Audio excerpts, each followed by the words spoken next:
Reggie, Hudlin interview, take one. How are you, sir? I'm great. Why don't you introduce yourself and tell us your connection to funk? Right. Hi, I'm Reggie Hudlin.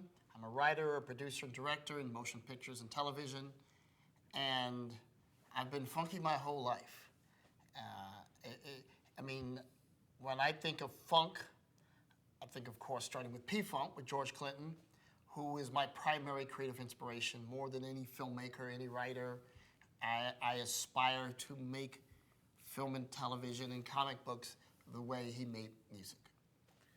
Talk about how you grew up in the Midwest, not far from where actually, it seems like Midwest. See, guys, that's why you got to go, because it's going to be hard for you to be quiet. So go on and go upstairs. No. I know you didn't say anything, but you can't stay and he go, because you guys are going to be like, why does she get to stay? And then there'll be tears. So I'm sorry.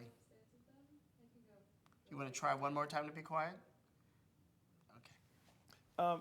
One of the interesting things is that the Midwest, people tend to think of the South or whatever, but there's a straight line from New Orleans to Memphis, Dayton, Cincinnati, Detroit, Chicago, where funk is really a Midwestern music. Absolutely. In fact, there's a great phrase that George Clinton uses called Up South. And I mean, a lot of it has to do with the great northern migration and the train lines, because you were trying to get out the South as fast as you can, so you hop on a train. And East St. Louis, my hometown, was one of the first good-sized cities north of the Mason-Dixon line. And when you stopped there, there were factories, which meant there was work. There were slaughterhouses and smelters and glass factories, a couple other jobs. So you could get off there. You may have some relatives there already and get a job. Some of them stayed on that train and went to Chicago. Some went to Detroit.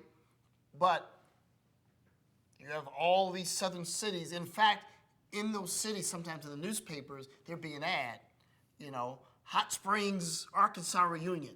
If you're from Hot Springs, Arkansas, we're going to get together next Sunday at the park. So there are whole regions represented in those towns and the cultural heritage they're from. How did you, growing up in East St. Louis, how did you get introduced to funk?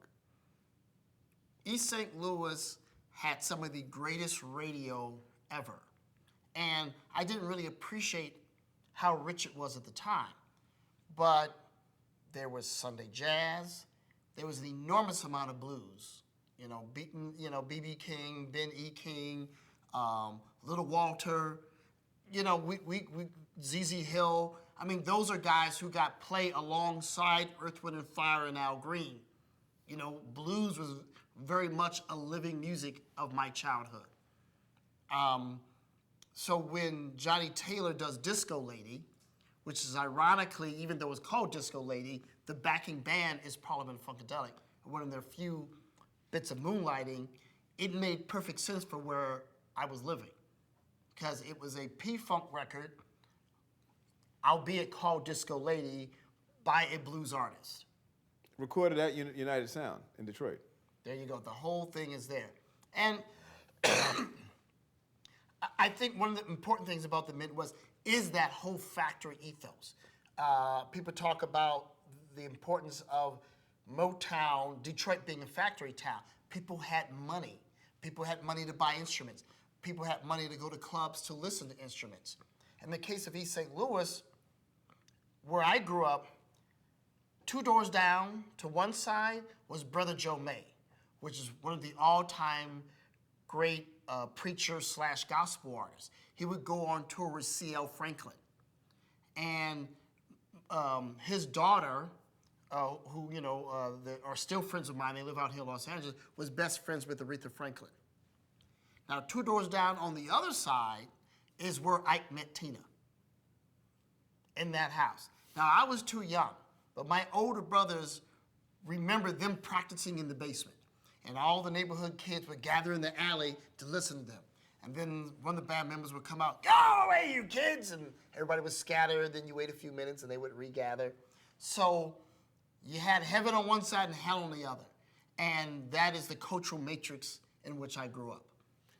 Let's talk about P-Funk specifically then. How did that enter your... P-Funk, again,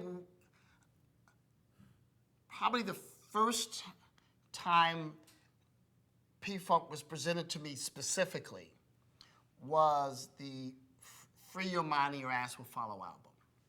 My older brother Warrington had a copy of the album.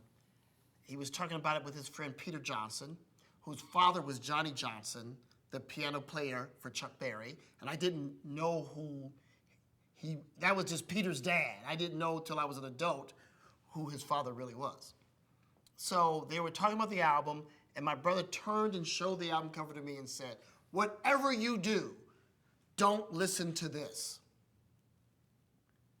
There's no better endorsement. He didn't mean it that way. I think he really did not want me to listen to that album because it was some, it was part of that category like a Dirty Party record. It was like a Dolomite record or a Red Fox album or a Richard Pryor album. I mean, it was inappropriate. That was headphone music. You could not listen to that because your parents might come in and you not know their home and hear what you're listening to. You better just get a good pair of headphones and rock that.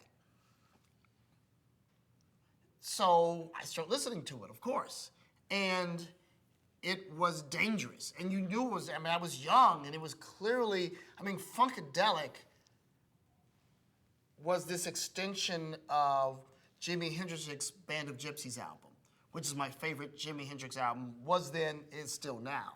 Because Jimmy was trying to reconcile rock and roll with black popular music. And you listen to the bass line of Who Knows, that's an incredible funk record. So clearly that was where he was going.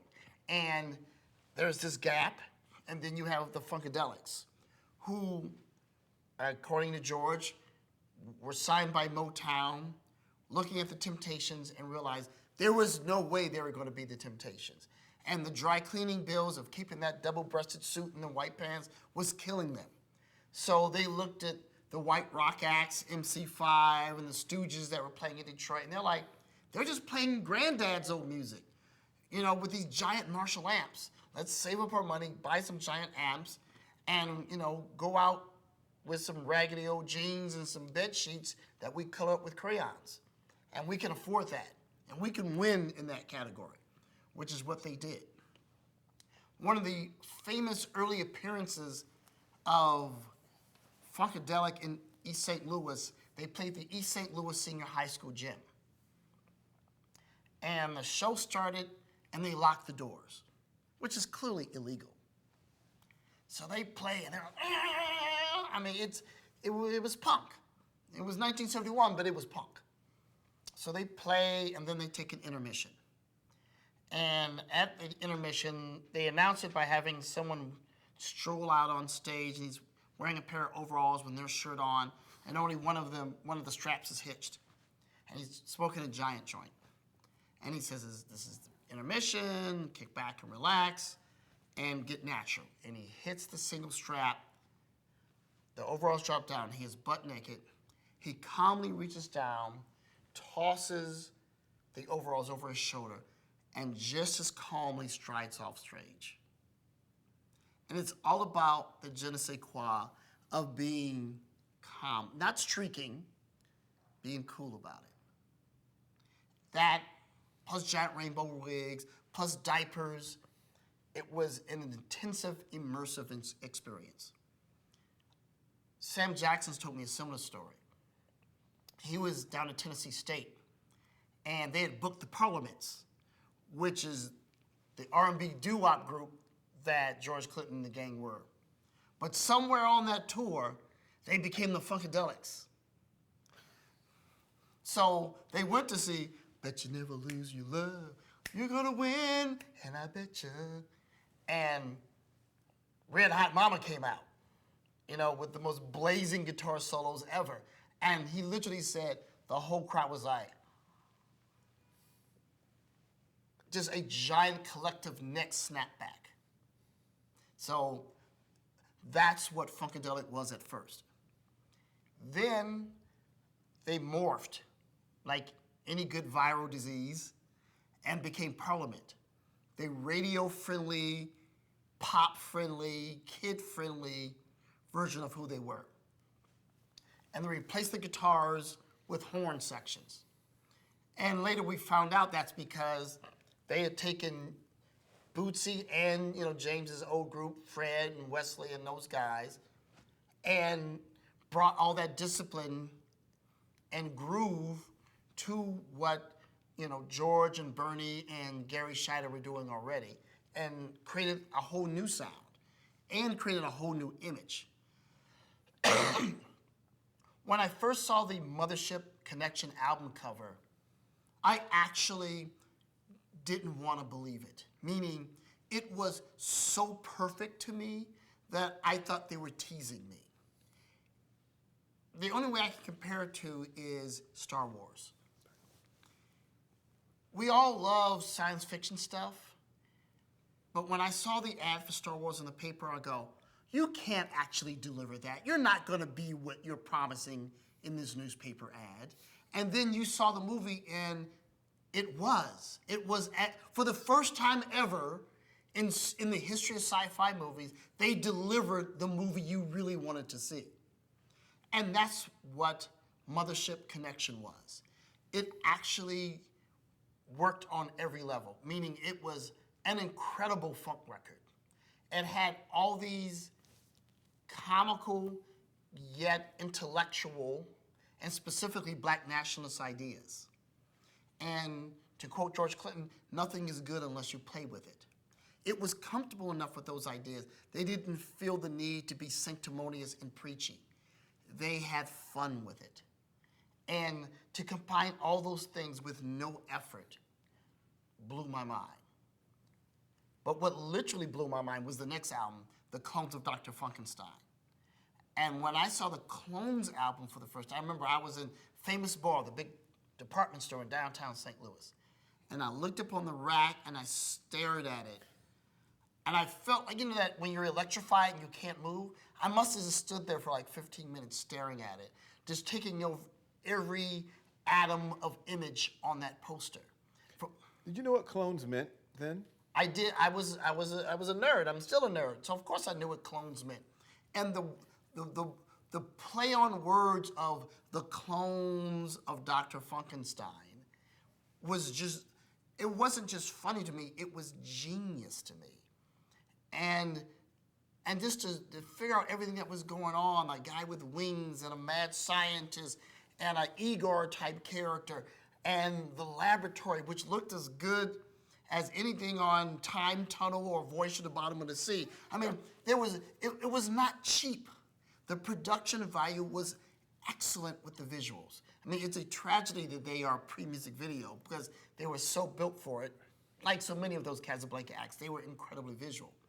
So when I saw that album cover, I just thought, well, this is it. This is what I'm going to devote my life to. Really? I mean, it was a subconscious decision, but it was clearly a decision. Like, this is me. They're making music specifically for me. They are speaking to me, and I will return. I mean, if you're going to be that good to me, I would devote myself to you. So let's jump ahead. You're a film director. Mm-hmm. And you're starting to do a movie. You do a movie called House Party. Mm-hmm. How do you end up with George Clinton in the movie? Well, my attitude was, this may be the first and only movie I make. And if I'm making a movie, I'm going to put George Clinton in it. Because this may be it. How would I even meet George Clinton except for the fact that I'm making a movie? So I wrote a part in for him, and we cast him. So talk about that Sure. whole process, yeah. So we cast him without talking to him. It just got worked out. So I'm meeting him for the first time. So I drive to the Mondrian on Sunset, where he's staying, and I down the lobby and I call upstairs, and they say, "Come on up." And it's just one of those things where you just like, this is it. This is it. I'm meeting George Clinton. How could this be happening? My stomach is a little tight, so I go upstairs and I'm like, "But be cool, be cool." And I knock on the door. Of course, the hotel room was just full of people. I don't know who they all are. I mean, one of them is, Tracy, his son. But there's just, I don't know, a dozen people in there maybe. Their drinks. I talk about the scene in the movie. They're very welcoming and very pleasant. They seem very, happy to be there. And I feel like I need to say something for them to know who I am. Because I'm not just a guy making a movie. I'm not just a fan. So I mention a book, Behold a Pale Horse. And they go, And I mention another book, Mumbo Jumbo by Ishmael Reed. That identifies me at least as, as the highest level of fan. Because I'm referencing texts that are not just, I love that record. So George was a reader. Absolutely. I mean, George, what I've learned about the P-Funk organization from, trying to mount a movie about P-Funk over the years, is that it's a collective. And it's not just a musical collective, it's an intellectual collective. George is clearly an intellectual, and he loves these ideas, he loves playing with the ideas, and he attracts smart people. So whether it's Archie Ivy or Tom Vickers or Bootsy Collins, I asked about the origin of Sir Nose Devoid of Funk once. And apparently it was just a room full of people, and they're all getting high, and they're all freestyling on the idea, and everyone's, man, you are just devoid of funk. Yeah, you are Sir Nose devoid of funk. Yeah, man, you fake the funk, your nose will grow. So it's a Jones session that is building a concept. A lot of people say, well, what does George do? I'll tell you a story which is, to me, one of the greatest illustrations of what George does. And in fact, it involves illustration. They're recording in the studio. Meanwhile, Overton Lloyd is there working on the album cover for Motor Booty Affair. And he's drawing, another sheet, drawing, from sketches to a final full colored piece. And he shows it to George and goes, this is it. George looks at it and goes, no, man, you went past it. And George dives into the trash can and goes through all the balled up pieces of paper that Overton threw away and said, this one, and flattens it out. See, you went past it. This is it. And that's what George does. He doesn't look like he's paying attention. He's paying attention to everything. And he goes, no. The sketch with the idea real stripped out, that's it. It's a taste. He's a critic. He's a curator. That's 21st century parlance. He's a curator. I want you to talk about Cosmic Slop. A TV show that you did for HBO. Talk about the background of it, what it did, and obviously it's named after a funkadelic song, so get into that. Sure. Because that show, in retrospect, may be the only relatively mainstream thing that they've ever been associated with. I mean, I say HBO's, even then HBO wasn't that mainstream then. Right. But, Right. I'd made 3 movies by then. I'd done House Party, I'd done Boomerang, I'd done an animated movie, Bebe's Kids. So I was trying to figure out what to do next. And so I was reading a book called Faces at the Bottom of the Well by Derek Bell. He's a Harvard Law professor, who would write these science fiction fables to illustrate legal concepts. And one of the stories was called The Space Traders, which is about aliens who come to Earth and say, look, we will wipe out all your pollution, give you immense mineral wealth, and clean renewable energy. And all we ask for in return is all your black people. We will not force you. We just want to make a trade. You have 14 days to decide. And it was an amazing premise. And I said, wow, that could be, and I couldn't decide if it was good. It's better as a movie or TV or whatever. And then I thought, well, what if I just did my own version of Twilight Zone, where we found what I call at the time social friction fables. I mean, going back to the spirit of the original Twilight Zone, where you're using science fiction and the supernatural as ways of dealing with contemporary political issues. I mean, the things they talk about in Twilight Zone were really provocative issues in the 1950s and 60s. So I said, well, there's a lot of provocative politics now.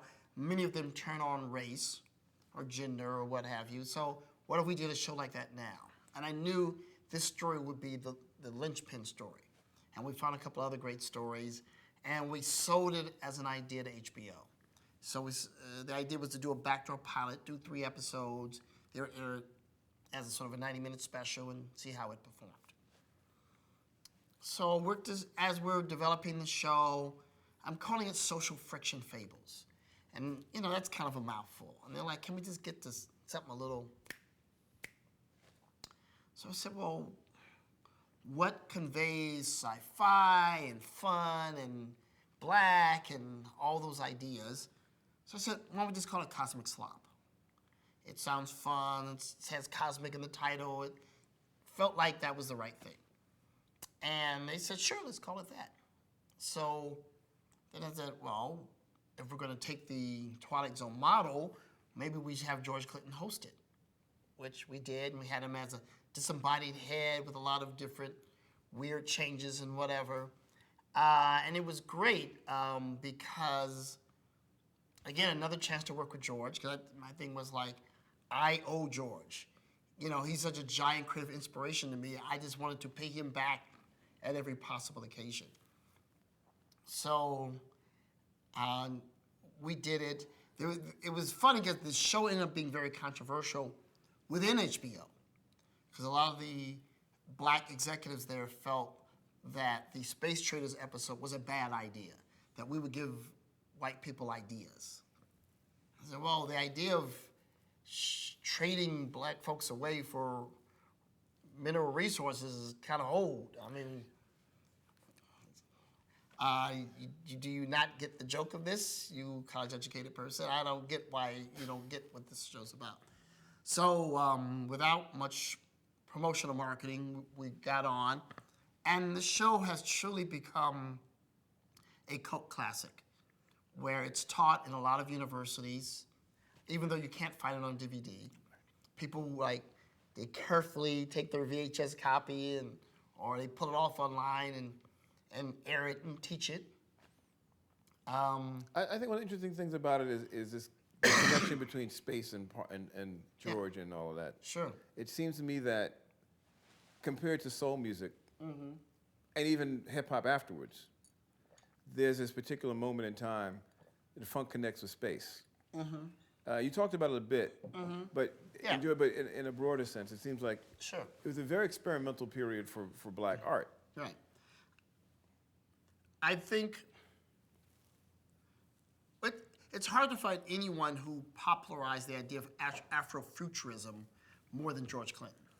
I mean, you also have Sun Ra as a precedent, but he was clearly doing very avant-garde music, even within the world of jazz. What George did was take concepts from the Nation of Islam, take concepts from Chariots of the Gods, which was a huge book. Really, you can't underestimate the popularity of the ideas behind Chariots of the Gods. I mean, you see it in Alien with the giant alien and all that stuff. Space jockey. Yes, the space jockey is a Chariots of the Gods influence concept. So they take Nation of Islam, they take Chariots of the Gods, in the same way that hip-hop later figured it out by embracing gangster and thug life, which is another way of saying black without saying black.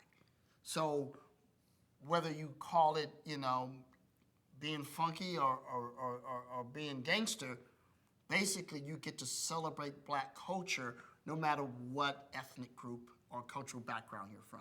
And of course, it's essentially the same music being used for both.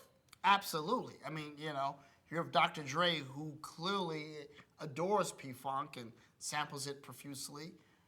In fact, one of the guys that one of the guys in P-Funk told me this great story.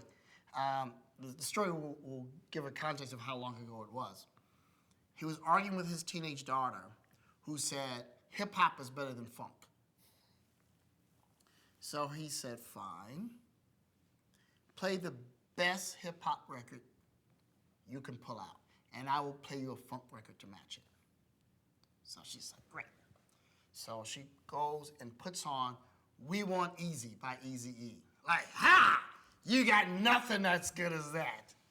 So he chuckles and pulls out We Want Bootsy, which is We Want Easy note for note.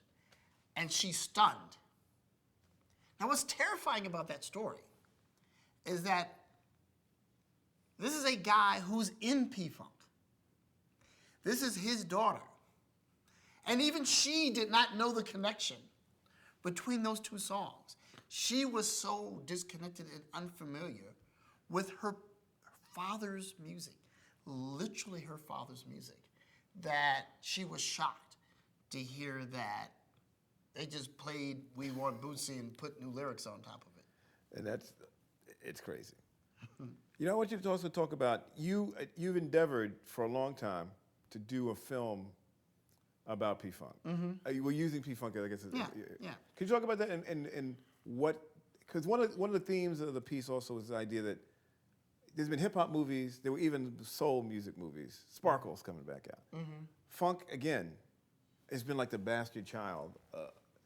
The link between the two things, and yet, in many ways, not nearly given the same regard. Right. So your film seems emblematic of that. Right. After I made House Party, basically I had offers from every studio in Hollywood to make my next film. So I knew what I wanted to do, which I wanted to make a movie that took the cosmology of Parliament and Funkadelic and made kind of a sci-fi musical comedy, where it'd be a world where funk was outlawed and the mothership would be returned to Earth, having left there several centuries ago, leaving the secrets of funk in the pyramids. But to find that this genetic mixprint, Cernos devoted funk, had taken control of the direction of humankind, and they had to correct it. And why not? I mean, I figured, George Lucas did American Graffiti, then he did Star Wars. I figured I'd figure out a way to do the same thing. Didn't work out. Studio bought the thing. I wrote it a lot, and look, I can look back and go, well, maybe my script wasn't good enough. I was a very young filmmaker then. At the same time, the studio had no idea what the heck it was I was talking about. When I would talk about George Clinton being in the film, they said, well, I get why you want your buddy in the movie. It's like, it's not my buddy. It's George Clinton. You wouldn't say that if I was talking about Bruce Springsteen. And they're like, oh, you can't compare him to Bruce Springsteen. I'm like, you're right. George Clinton's way more talented than Bruce Springsteen. And Bruce would agree. And, that led to an argument that didn't lead to the movie getting made.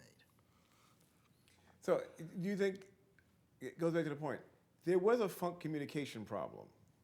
There's no question. In fact, one of the last-ditch attempts by my very sympathetic executive to try to get the movie made, he said, look, Michael Jackson is a huge Sony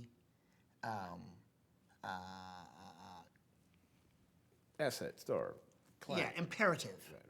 So maybe, can you figure out a way to put Michael Jackson in the P-Funk movie? And that was a hard one for me. I'm like, I was a snob. I was a purist. And I loved Off the Wall, but, I saw Captain EO. That wasn't the mothership. But despite that, there was a meeting set up. So I went and I pitched the P-Funk movie to Michael Jackson. And he expressed how much he loved Knee Deep and what a funky song he thought that was. But it was clear that wasn't going to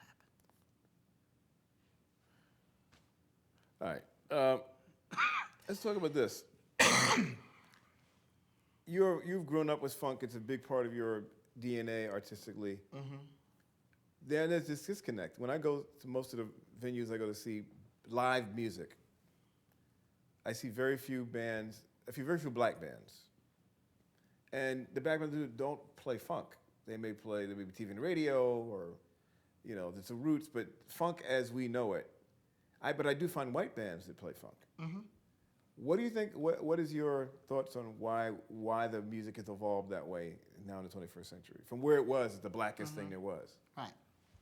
I think it's just the cycle of the racial marketability of culture. Black popular music, it's sort of like real estate. It gets devalued and then gets sort of bought up by white consumers at a discounted price. They take it as their own, refurbish it, and it becomes pop. The black artist who's trying to figure out how to reach a white base says, well, I'm black. If I'm black doing explicitly black music, I'm reducing my chances to cross over. But if I'm a black artist doing rock and roll, for example, then I'm meeting them halfway. So as a result, you've got, black folks doing rock bands. And look, not that rock isn't a black heritage music as well, but they're rarely emphasizing the black side of rock and roll. In fact, the last guy to do that, ironically, very successfully, was Prince. I mean, a lot of people think, oh, the hip hop era ended the funk era. Prince ended the funk era because, for so long, P-Funk was so powerful, everyone had to not only adopt their sound, they had to adopt the costumes and everything. It was just conceptually, sonically too big for anyone else in R&B to keep up with. And what did Prince do when he had the time? What did the first ad say? And by making rock and roll dance music again, he made it black accessible as well as white accessible. He actually brought everybody together the same way rock and roll did the first time. And that was his great innovation. And that change of the groove and that de-emphasis of bass and more on the other aspects of music, from that rock and roll beat to more rhythm guitar as opposed to Funkadelic's guitar solos, that actually took P-Funk out the game. It's ironic you say that, because When Doves Cry, which was the real super breakthrough record, has no bass. No bass. And it's still unbelievable that it's such a jam, such a big dance record with no bass. That's how bold Prince was, such a break with what was happening in black pop culture for 20 plus years. He broke the chain that went from George through Sly to P-Funk. Man, I was in a room with a bunch of very smart record executives sitting around listening to that record over and over again. They couldn't believe he had no bass on it. It was that radical a record. Absolutely. So that was the first break, and hip-hop just didn't finish funk off. Okay, the question I have is hip-hop is funk hip-hop's father, uncle, or cousin? I would say father more than anything else. Because at the end of the day, if Earth, Wind, and Fire, if traditional black R&B is Beatles, and P-Funk is the Rolling Stones, they are the anti-establishment, we respect nothing, rebel without a cause type thing. That's the side that hip-hop draws from. The whole attitude of we don't dress up, we don't meet you halfway, we're not crossing over, this is our style, this is our look, and we don't even need a hook in our record sometimes. That is very funkadelic, that's very rock and roll. That is not coming out of the R&B tradition. So if funk is not hip-hop's daddy, I don't know who is. They look the most alike. Absolutely. So I want you to pull out a couple of these records and Sure. talk about Parlette and tell me Yes. about what that record and what it meant to you. And Sure. okay, hold it up to. Yes. This is Parlette. Parlette was one of two girl groups that spun off of Parliament Funkadelic. George had many innovations. that were non-musical. One of them was the idea of creating groups and signing them to essentially every record label in the business. At one point, he had a act signed to every record label. And often, he wouldn't sign actual members. He would just sign the name of a group. And they would just go into the studio, cut a bunch of records, and songs would be assigned. I mean, Bootsy has told me that Flashlight was on his, on his third album for a while. And then they cut Bootzilla. And they said, okay, you keep Bootzilla and we'll put Flashlight on Funkadelic. So Perlette was a Casablanca group as opposed to the Brights of Funkenstein, who were on Atlantic. A couple of things about the album. One is the cover art, which was done by a Japanese anime artist, which is quite brilliant and quite stylish and innovative. And I remember looking at this album for hours at a time because it was clearly very sexual when you look at the organs and how they're shaped and the very organic kind of pelvic nature of it. So I thought that was pretty brilliant. And when you look at the back of the album cover, which continues the art, it continues that whole kind of female reproductive organ visual metaphor. I didn't realize George in the stamp of George is the... Yes, the George busting out the Mothership for the Mothership Connection album, it was becoming sort of a running logo, which was, again, innovation that happened kind of mid-peak of the P-Funk movement. The album itself is pretty good. It's not on the Parliament Funkadelic Bootsy level. And they actually have a straight out disco record. Pleasure Principle is a disco record, so I was not playing that at all. But Cookie Jar, which is actually a cover from an old Fuzzy Haskins album, which is one of the original members of the band who did an early solo album that nobody heard. They found this track and covered it beautifully. It still wasn't a hit, but it was a very funky record. Who actually were Parlette? Parlette is Jeanette Washington, Debbie Wright, and Malia Franklin. And Malia Franklin turns out to have been she's the person who introduced Bootsy to George. You know, there is so many interesting ladies when you look at these women who sang with P-Funk. In fact, one of my favorites is the young lady who sang with Earth, Wind & Fire. Then she sang with P-Funk. Jessica Cleaves? Yes, and then she sang with Friends of Distinction. So to me, three of the greatest groups of her era, and she's the common thread of all of them. I mean, somebody needs to talk to her. She got some stories. Absolutely. Let's talk about This was actually sort of the end of the Bootsy run. Bootsy had his biggest hits in his first three albums. And at this point, he was diminishing in sales. This actually didn't have a hit single on it. However, one of the records was remixed and became Body Slam. Oh, I want to teach you how to body slam. Which was that kind of, late career aberration hit. Right. But it's a doggone great album. Amazing album cover. A great album cover. Very funny album, as all his music is. Visually pretty amazing. I mean, think about Bootsy, he was so tall and visually so incredible. And I remember Bootsy telling me how shy he was, how George would have to push him on stage. So here's this guy who's so charismatic, such a commanding entertainer, but had to fight through stage fright to be the superstar that he was. And continues to be a guy who people love. I mean, even though he hasn't toured with George in years, if you go to a P-Funk show, people go, "Is Bootsy there?" No.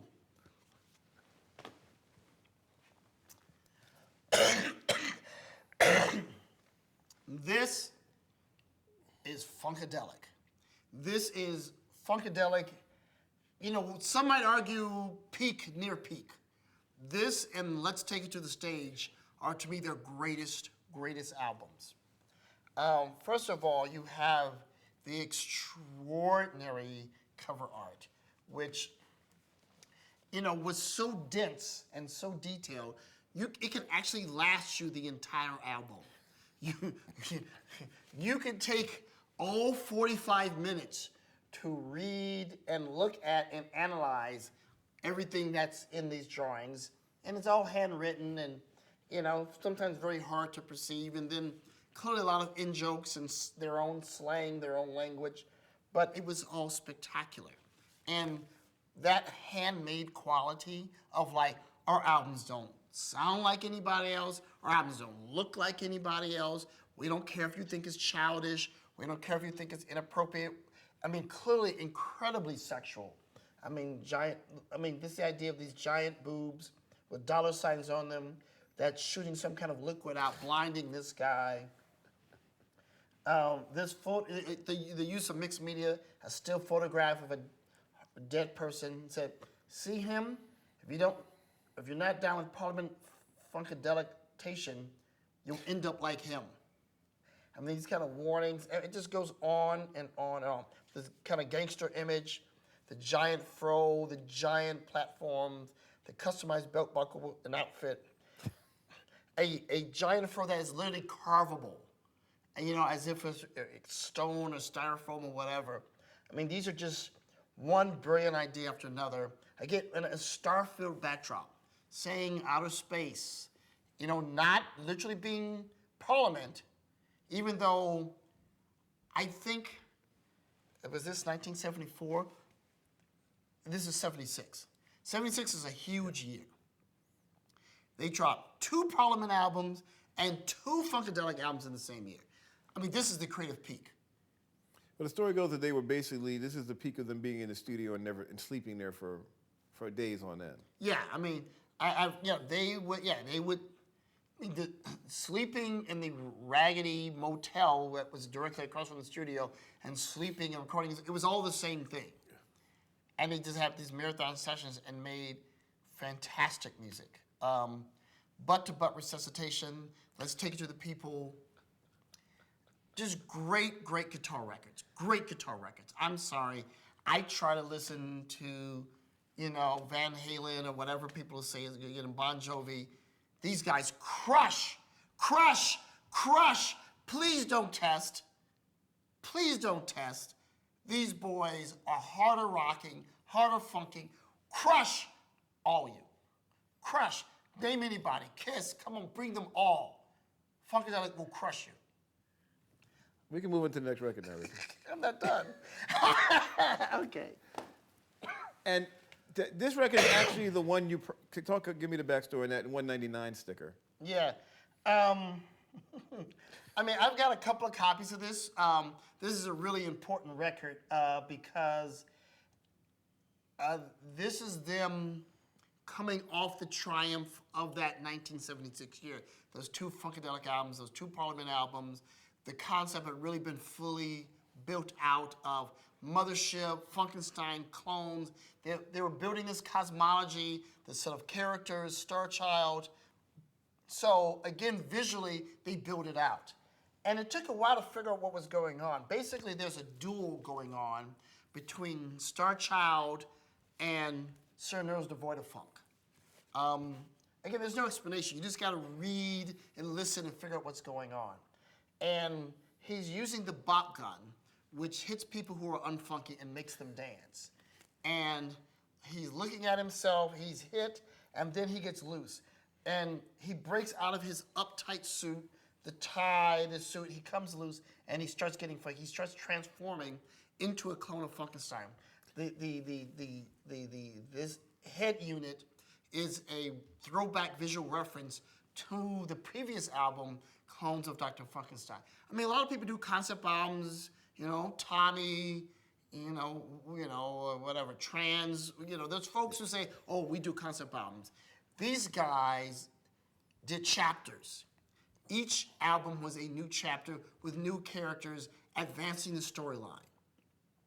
Very complicated to do. I mean, the only people who've come close to this since then has been the Wu-Tang Clan. But this album also had a comic book. Again, as a huge comic book head, to idea that there were a black comic book with black superheroes and black concepts was just mind-blowing. And the format, the fact that it was big as an album cover, so it was actually bigger than most comic books. And the art inside by Overton Lloyd, beautiful artist. And it took a while to figure out everything that was going on, particularly panels like this, where we're reading the mind of Sir Nose Devoid of Funk, but we're reading it via a comic strip in his head where he's playing out where he thinks may happen in the future. And then Dr. Funkenstein, who's reading Sir Nose's mind with his third eye, sees what he's about to do, and instead of drawing on 3, he shoots him on the 1. So that to take the idea of James Brown and Boosie's the 1 and to illustrate it this format, and then he's turned into a clone of Dr. Funkenstein at the end. And what a great visual depiction of someone just dancing joyously. I mean, this is fantastic illustration, great art by Overton Lloyd. And this Starfield, which we would see in Star Wars. I'm not saying anybody stole anything from anybody. I think they were 2 brilliant guys thinking at the same time. To me, this is like the Black Panther Party in Oakland occurring the same year as the Black Panther superhero by Stan Lee and Jack Kirby. They both happened in '66. I don't think anybody bit anybody. I think there's good ideas at the right time, and geniuses perceive them, they pick them up, and they put them out. And sometimes it happens at the same time. What is that other thing? The other thing, not only do you get a funky-ass album with Flashlight. I mean, there's no better end of album record than Flashlight. Again, you got Bop Gun, which was the jam. Shoot me with your bop gun. And in fact, I remember I was taking driver's ed. And in driver's ed, whoever was driving controlled the radio. So it was my turn. So I went to WESL. There were 2 black stations in East St. Louis. So one of them was not playing Bop Gun. So I went to the other one because they might be playing Bop Gun. And as I turned there, Bop Gun was fading out. What's that other thing, Reg? So you also got a poster. You got an album, a comic book, and a poster. You're not getting that in an OJ's album. Barry White ain't coming with all that. This is value. You're a kid. You work for your money. You're getting all this stuff in the record. They didn't charge you extra for it. A beautiful drawing by Overton Lloyd. Although again, even though the poster's dope, you feel like it was a little visually wasteful. You feel like they could have made the comic book twice as long. But it's hard to, second guess these things. Because this is part of what made P-Funk P-Funk. They had a poster. This poster was in a lot of houses. Next to, the Ebony Beauty of the Week cut. And Dr. King. Yes. This is the thing. P-Funk was a music that a black intellectual could listen to. Because it was clever. All the smart people listen to P-Funk. All the smart people listen to P-Funk. Yeah. In fact, if you didn't like P-Funk, you were suspect on every level. Because dumb people could also listen to P-Funk. They didn't know what the lyrics were about, but that was that funky record. And the idea that you made a holographic record that worked on multiple levels simultaneously and would hit you at whatever wavelength you were functioning on was a tremendous inspiration for me. That's funky enough for me. You can cut now, gentlemen.